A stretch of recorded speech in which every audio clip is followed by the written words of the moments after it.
Today is Stat Day. Stat Day is when I record everything, all the methods that are working, all the stats, the numbers, everything that's being put together. I'm putting it together on my Evangelism website, which is evangelismreport.com. That's why I look a little haggard. It's been a non-stop of data. So before I get into that, just want to talk about, I briefly mentioned on the website how I approach people. Now, I don't say Bible study. I instead of college campus, say, hey, would you like a Bible study? Our group is getting together. Or if it's just me, hey, would you like a Bible study? My church has a special program I'm doing with people, and I can further elaborate. It's a very detailed program, has a lot of good information. It can answer a lot of good Bible questions, and I'd love to help you out with that if you're interested. Something like that. Or you can say, hey, we're having a campus Bible study. Would you be interested? You know, just it could be general as well. Just find what fits with your personality and what works when you're interacting with people. But either a general or a specific invite to a Bible study works pretty well. So I do that, and I get results. Mostly no's, but results. Okay, so here's the stats. For July 2017, this is the first official month I've been working in San Bernardino, California. I have two events. One is off a Highland and Arrowhead. It's a street area. I put up a canopy, a little tent, and I put up a tiny little fold-up table, like this thing right here. And it's in a free location area where you're allowed to put up stuff like that, where there's some foot traffic coming by, and a strategic area. And after 5 hours, after interacting around 50 people, 30 to 50, I usually get 5 signatures. Sometimes it's a little more. It can be 7 or 8, but usually it's around 5. And so I do 2 events, and that leads to a week. And that leads to 10 signatures. But anyways, the second event I do is at a college campus. And an evangelist or a Christian, I deeply encourage you to do that, because young people are they're much more open to discussion, to interaction, to new things. And again, I get 5 signatures, sometimes a little more, but it's very encouraging. I do it for 5 hours there as well, and it's a free speech area. In California, they have free speech areas. I think they have that all around the country. And you just sign a little petition and ask for it to be at the free speech area. The Jehovah's Witnesses do that all the time, every week, and the Seventh-day Adventists do that as well. But the difference between them and what I'm doing is they get no results. They just sit there. They don't interact with anybody. They don't come up to somebody who's walking by. You got to be aggressive in a friendly, warm, approachable, meek as milk way. Hey, my name is Joseph Sullivan. It's nice to meet you. It's what are you doing today? And you shake their hands. Oh, it's good to see you. Well, that's a good thing to be doing. Just conversation, warm and friendly, humble as pie. It helps if you act like you're as humble as pie and as meek as milk. If you come up like, hey, how are you doing? That's not going to go over very well. But if you say, hey, my name is Joseph. Such a pleasure to meet you. We're having free Bible studies every week. Would you be interested in one? I can elaborate, like I mentioned. It has a lot of great details, and it can help answer Bible questions. It's tailor-made for people who are going through life's problems right now. And but I don't just sit behind the table and watch people go by. I go out of the table, introduce myself, shake their hand, give them my name, start a little conversation, and then give the invite. And so that's what I do. Wherever I'm doing evangelism, on the street or at the college campus. So, again, five people usually sign up, and a sign-up sheet, it asks for their name and their number, and they give it. And then I try to contact them, text them, that very same day. Don't call them. Calling them puts them on the spot, makes them feel uncomfortable. What day would be good to have a Bible study next week? They're caught flat-footed. They're in the middle of cooking for the baby. They're trying to balance one thing and another, and you're asking them for a Bible study time and date and schedule. So you can do that. It's not a good way to do it. It's not a very effective way. If you text them a very warm, personal invite, reminder, then they can get back with you after they look at their schedule, or they think about it, mull it over, think, do I really want to do this or not? It doesn't put them on the spot and make them jittery.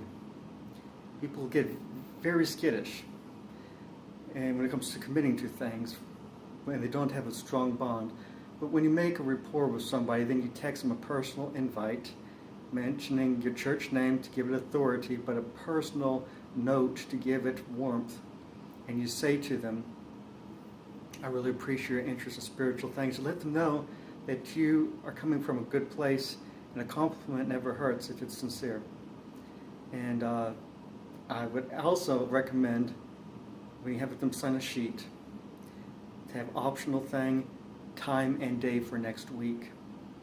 That way, if you sign it, then you say, hey, I'm writing. You signed up for a Bible study at 1 p.m. on Tuesday of next week. Just wanted to text and say, I really appreciate your interest in spiritual things. I'm just writing to confirm what you wrote, to make sure that we're still on for that time. That way, they've already confirmed it. They've already committed to it. They didn't just write their name and the number, but they made a commitment. They've made an investment. And when you text them, you're reminding them of that investment.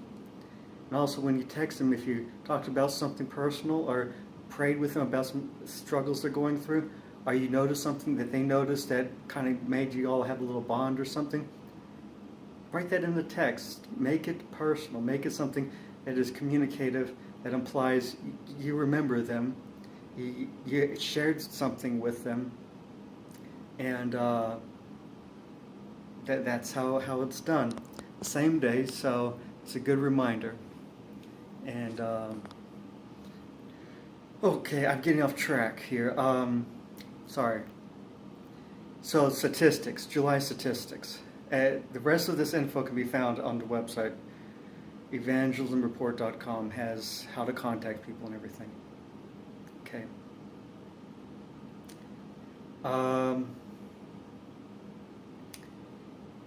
So I get 10 signatures a week, 40 signatures a month. I interact with 50 people per event on average, and so that's 100 people a week, 400 people a month.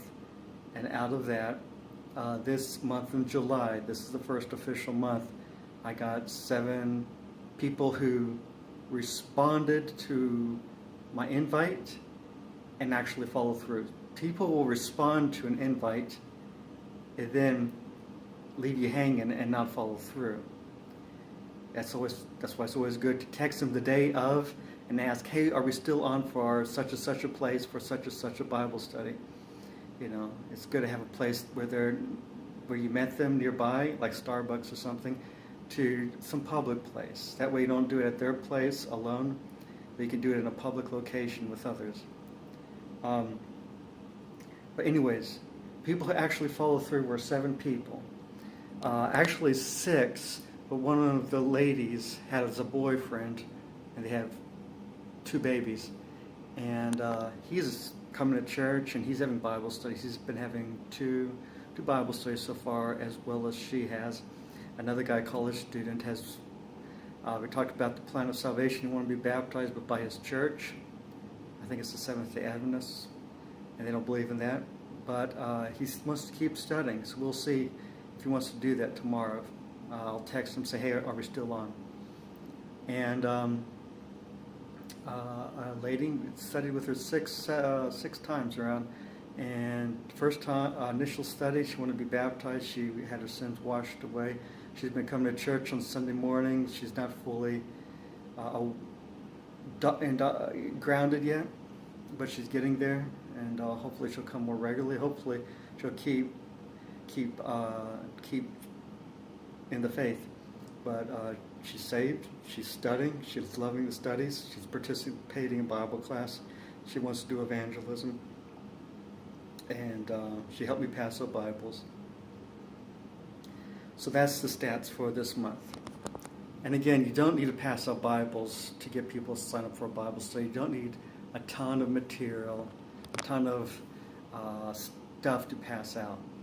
You just need a sign-up sheet and, a booth doesn't hurt, a little table, a little canopy, and in a public location, and, a banner, Bibles, free Bible sign, stuff like that is aesthetic. It looks good, gives you more credibility, but it's not necessary. But these are good things. You can even just go around with a backpack, and if you're dressed really nicely and you're carrying a Bible, then I can give you some credibility with saying, hey, would you like a Bible study, coming up to people. So that's that. That's the stats, long-winded, but that's for the stats of July. And what I want to do is build an algorithm. It's the results I'm getting in July. I want to record the results I'm getting in August, September, October, November, December, and establish this baseline of performance of what is being done that's getting results. And again, there's 4 people who are having Bible studies. 4 of them want to get their lives right with the Lord. 1 of them wanted to be baptized. The other one has been baptized, and it's been 1 month. So that's a good algorithm, but I want to continue to build it up and hone it and build on it and improve it.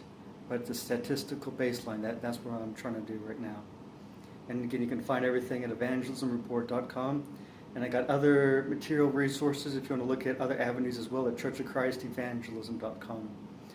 And please keep me in your prayers with this, because I'm working a lot and I'm happy to do it, but I need your prayers. It's a lot of work.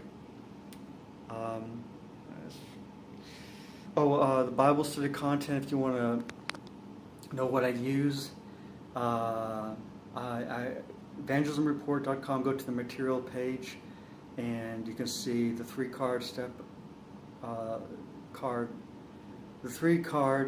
method I use. My materials are free. You can download it there, and then after they go over that, I go over Johnny Edwards' Home Bible Study. I've been using it for years, been grounding new converts. I really like that. But it does take a while to get through it. It's a great, great grounding resource. And it's pretty cheap. So that's it. God bless you. Take care. Talk with you later.